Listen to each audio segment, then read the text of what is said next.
Hello and welcome to Unheard News. I'm Freddie Sayers. Ever since the war in Ukraine began, I keep coming back to one question, and I'm afraid it's a bit of a terrifying one. Has nuclear war just become more likely? It's barely even discussed in most of the media, but by trying to push Vladimir Putin to the brink, are we actually increasing the chance of a nuclear incident? What actually is the sequence of events that would lead to nuclear conflict? These feel like questions we should probably know more about than we do, and yet finding anyone who can actually answer them is near impossible. Those of you who watched my interview last week with the Russian Deputy UN Ambassador might remember that I asked him, and he genuinely seemed to have no idea. Well, we have looked high and low and have found someone who might just be able to help. He is a senior researcher in the WMD program at the Institute for Disarmament Research. He holds a PhD in political science from the Moscow Institute of International Relations. He worked with the Center for Arms Control Studies at the Moscow Institute of Physics and Technology. He's a researcher with the program on science and global security at Princeton University. He runs the world's premier website dedicated to analysing Russian nuclear forces, russianforces.org, and he was even an editor on the definitive encyclopedia of Russian nuclear forces. So if he can't help, then I'm afraid nobody can. His name is Pavel Podvig, and he joins us from Geneva. Hi, Dr. Podvig. Hi, thanks for having me. So let's just start with the basics, if we could. Nuclear weapons 101. How many nuclear warheads do the Russians have, and where are they?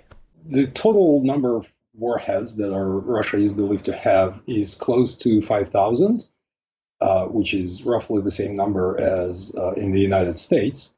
But that number includes all kinds of warheads, including those that are retired and just awaiting dismantlement. Then there are about 1,200 weapons that are actually ready to be used. Those are installed on intercontinental ballistic missiles or on submarine-launched ballistic missiles.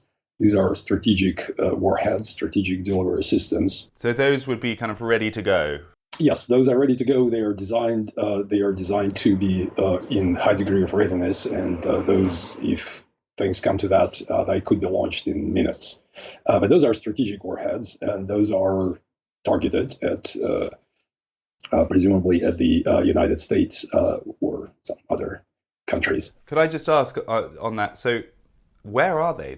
Those weapons? They're on land, dotted around Russia, or they're on submarines, or a combination? It's a combination. These are, as I said, some of them are on intercontinental ballistic missiles. Those are missiles that are on duty in silos in all over Russia, or we know the places, but they are dispersed.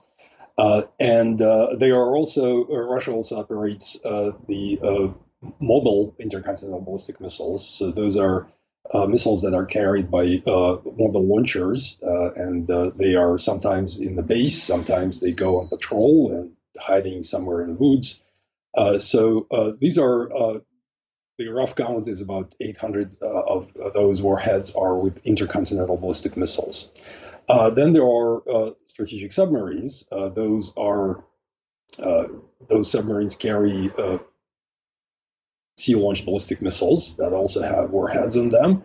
And most of those submarines are on patrol, not all of them, but a good fraction of those. And then again, once they are on patrol at sea, or if they could actually stay in port and be ready to launch. But those weapons also can be launched fairly quickly. So all it needs, I suppose, is one of those 1,200 ready to deploy missiles. It seems like a very large number. Was this a relic of the Cold War, that there was a sort of competition of how many warheads you had? I mean, it feels intuitively like a few nuclear bombs is already going to be quite near the end. Why would you need so many? It is indeed a relic of the Cold War. We used to have about 10,000 strategic warheads on each side in the Soviet Union and the United States. and the total number was closer to 35 or 40,000 warheads. So we came down quite a bit, but it's these things are they have a tremendous inertia, and these things are very difficult to get rid of. And once you have weapons, the people who build them, service them, design them, they tell you that they need to keep a certain number of weapons, and they will find the targets for them. That's how it works. And just to put it in perspective, how many does the UK have, roughly? The UK has closer to 120 total.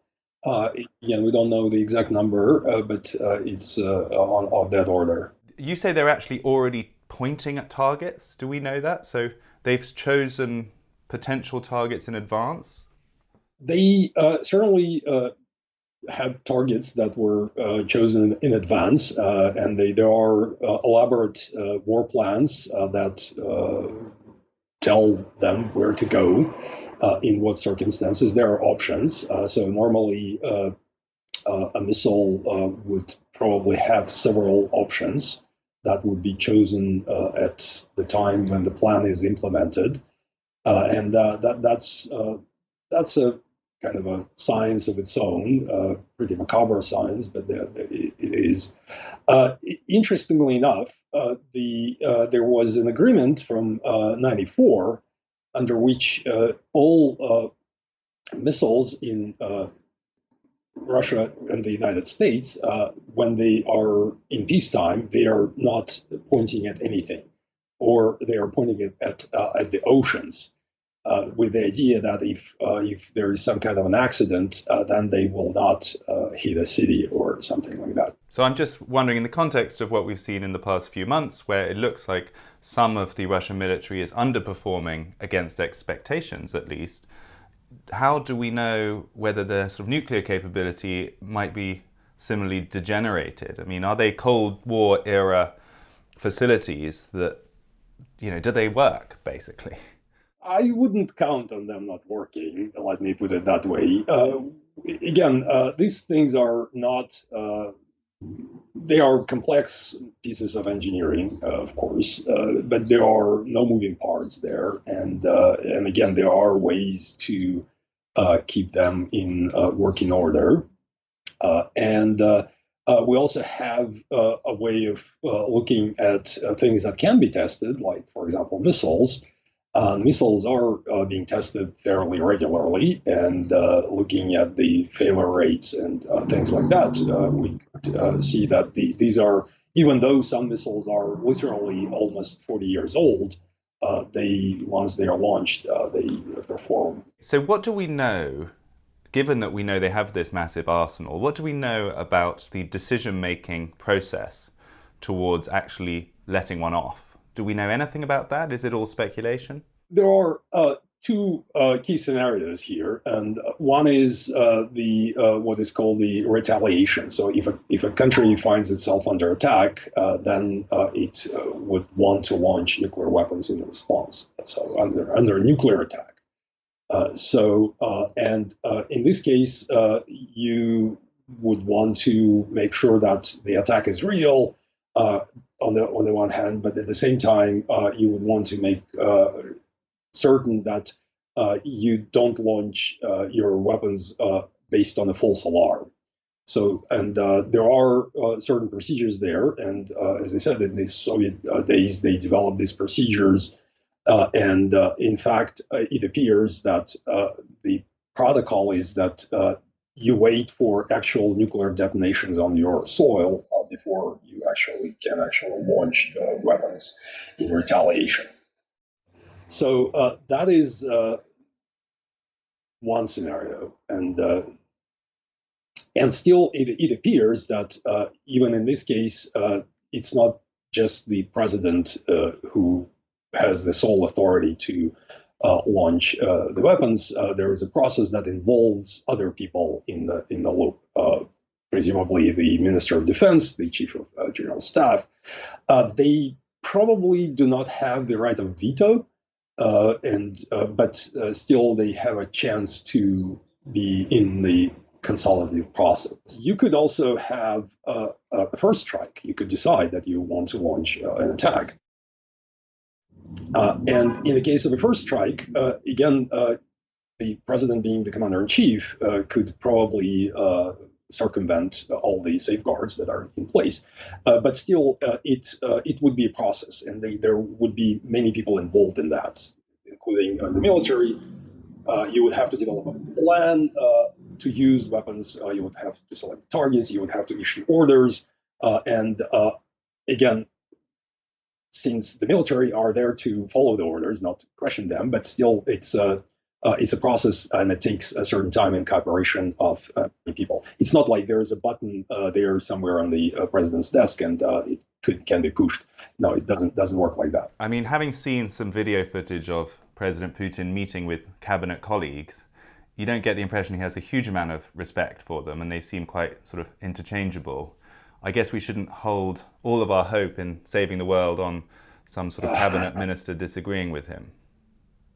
That's a fair point, of course. But still, the process of making that decision and issuing that order, it is, in a way, it's more technical, and it does involve people who are, how should I say, professional, and who actually have a certain idea of what these weapons are capable of. There was actually a statement today by the Deputy Prime Minister of Russia, Yuri Borisov, who said that Russia is not going to be the first to launch a nuclear strike. In an interview with Interfax, this is a quote, he says, "According to our doctrine, according to our strategy, the armed forces of the Russian Federation would use a nuclear strike only in retaliation. According to the doctrine, we would not be the first to attack. The President, our Commander-in-Chief, has 2 naval officers carrying a so-called nuclear suitcase nearby at all times. In the case of threats detected by air and space defense and missile attack warning systems, the fact of the attack and the location of the crash will be determined.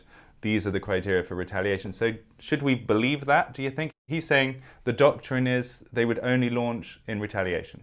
Technically, the doctrine says that Russia reserves the right to use nuclear weapons first in certain circumstances. So Borisov was not quite correct. But these certain circumstances are also described fairly clearly. That would require a conventional attack, conventional aggression against Russia, that would threaten the very existence of the state. This is really crucial, isn't it? And actually, in the interview I mentioned in the introduction, which I did last week with the Deputy Ambassador to the United Nations from Russia, a very high-ranking spokesman of that country, he said in one part of the interview the same phrase you've just said, that if Russia feels it's under an existential threat, it reserves the right to use nuclear weapons. And elsewhere in the same interview, he said that Russia is currently facing an existential threat, which I've got to say didn't fill me with reassurance. It's not like someone is going to argue this in court, right? So it's these are eventually the nature of the threat is a very subjective thing, and it is entirely possible that at some point the leadership would decide that the certain actions in fact threaten the very existence of the state. So we've got a scenario where any hope for a kind of obstacle in personnel or process is maybe a bit far-fetched because the president could override them. Any obstacle in terms of doctrine or principle is probably easy to override because he could just decide that Russia faces an existential threat. So the next question must be, in your opinion, in the real world, what kind of scenario would Russia have to face in order for it to be likely to reach for that option? One thing to understand is that there are, in this conflict, definitely, there are no plausible military missions for nuclear weapons. So normally you would think that, and people often discuss that, Russia could use those kind of tactical nuclear weapons or something like that. But the reality is that those tactical weapons are the weapons that presumably would help you to achieve certain military advantage on the battlefield. And there is no battlefield of this kind, of the kind that would, where nuclear weapons would help you do anything. So in that sense, there are no like tank columns, Ukrainian tank columns advancing somewhere that could be stopped by nuclear weapons. And there are no aircraft carrier groups that also could be a target. So so if you think about it, then the only plausible use of a nuclear weapon in this kind of a conflict would be to use them in a strategic way, meaning to use them to kill a lot of people, to break the will of the opponent and force the opponent to surrender. Pretty much the way nuclear weapons were used in the end of World War II in Hiroshima and Nagasaki. So that was the idea, strategic use.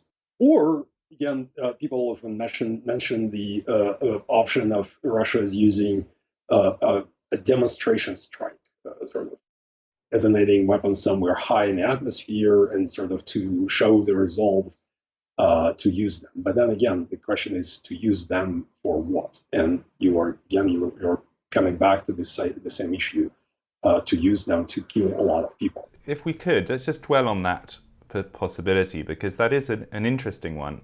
Some people have said that they could detonate a weapon over the North Sea, for example, which would still be a nuclear weapon. It would have, I mean, you tell me, but I guess it would still have very serious consequences in terms of, waves or radiation or other things for the surrounding countries. Not necessarily. Not necessarily. If you detonate the weapon fairly high up, you will not have any kind of effect on the ground, really. What would the NATO response be to that? Would NATO feel, is Prime Minister Boris Johnson going to be on the phone with Joe Biden within 5 minutes and say, okay, Joe, are we now going to do a counterattack somewhere above the atmosphere in Siberia? I mean, what is the likely way that plays out? If we accept that the purpose of this kind of a demonstration would be to demonstrate the resolve to kill a lot of civilians, then a response in kind would be basically a message saying that, oh yeah, we also ready to kill a lot of people, right? So, and I think it's not the kind of a response that would be appropriate in this situation. But the reality is that it's not called mutually assured destruction for nothing. And the reality is that an attempt to attack Russia with the intent to destroy its strategic forces, its nuclear forces, any attempt of this kind would not be successful in the sense that a lot of weapons will survive. They are designed to do so. And the response would be very catastrophic. I mean, we are talking about, in that kind of scenario, we'll be talking about tens of millions of people dead in a matter of hours. In the disastrous scenario that a nuclear weapon is actually launched in the direction of Europe or the US or somewhere, do we have any defense against it? Right. No. So there's no equivalent to the Iron Dome in Israel or anything. We don't have any intelligent counter missile capability. No, there is no defense against this. So the only defense is to make sure that it doesn't happen. So, and how do you do that? That's a difficult issue. And this whole nuclear deterrence framework, if you will, is that relies on your ability to threaten retaliation. This is the mutually assured destruction part. And retaliation doesn't have to be particularly massive because even if a few warheads survive, which they will most likely be targeted against cities. So we are still talking about millions of casualties here. Do we have any idea which cities they are targeted at? Not really. I would imagine that mostly populated sort of the east coast of the United States. I mean, I don't know, and I don't want to know. Is Really. this is? I noticed you're speaking to us from Geneva. Yeah. That's not chosen as the neutral country of Switzerland least likely to be receiving a nuclear weapon. Then No, that wasn't the reason. Yeah. No, but if yeah, I mean, if the Russian weapons are most likely targeted at the cities in the United States. you've been studying this for decades. In your opinion, is the chance of some kind of nuclear incident greater now, today, than it was 3 or 4 months ago, before the current conflict and the freeze out of Russia and the whole escalation that seems to be happening? Well, in relative terms, yes, because we have a war going on, and this war did put Russia and NATO and the United States in conflict, even though indirectly at this point. So I do not believe that we are at the point where the use of nuclear weapons is likely. In a sense that, again, as I said, the use of kind of tactical weapons, in my view, would still have to clear this very high bar of killing civilians, and it won't give Russia any advantage. The current approach of the Western powers to the conflict in Ukraine seems to be to make it as hard as possible for the Russians, for them to suffer as heavy losses as possible, as much of their conventional military to be destroyed as possible, and basically lose. It's going on at the same time as these enormous economic sanctions. They've been basically ejected from most of the global systems. Do you feel that by taking such a kind of forthright attitude in response to their incursion into Ukraine, we are bringing closer that unhappy pathway that you talked about, where they might feel so desperate or on the ropes that this is the only option left to them? Yes, as I said, definitely the assistance that is given to Ukraine does create additional possibilities for escalation, even though they may be remote, but does. If you think about it, making a decision to kill millions of people is not an easy decision to make. And I really hope that we are not talking about these kind of calculations that are made in any kind of effort. At the end of the day, it comes down to hope then. Hope that the person in charge feels the same way as you or I might about making that kind of decision.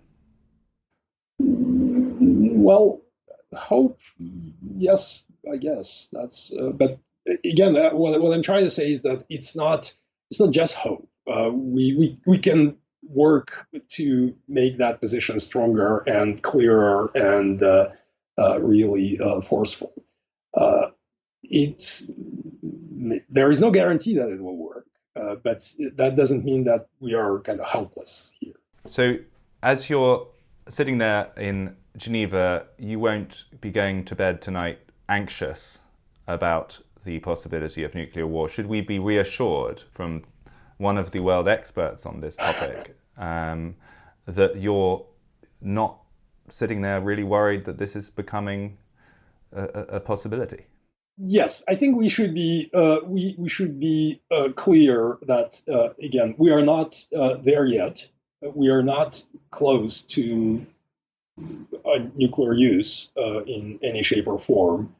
That I think something we can feel reasonably certain. But at the same time, we also need to keep in mind that we can get closer, and there are ways to make sure that we are not going there that way. And there are ways of different kind. As I said, I mean, it's caution, courage, wisdom in certain decisions. It's this strong message and moral stance for other people, and everything together may just work. Dr. Pavel Podvig, Thank you very much. No, thanks for having me. Thank you to Dr. Pavel Podvig, one of the world's foremost experts on nuclear weapons, and Russian nuclear weapons in particular. He was giving his sense of the facts and the likelihood of some kind of nuclear strike coming out of Russia at any point. You may have come to a very different conclusion, but to me it feels like we're at the end of the road on this inquiry. Ultimately, the only defenses we have against this apocalyptic scenario are soft. Joint statements, international moral pressure, and the presumption that no human being could countenance such a devastating situation. Well, here's hoping. Thanks for tuning in. This was Unheard News.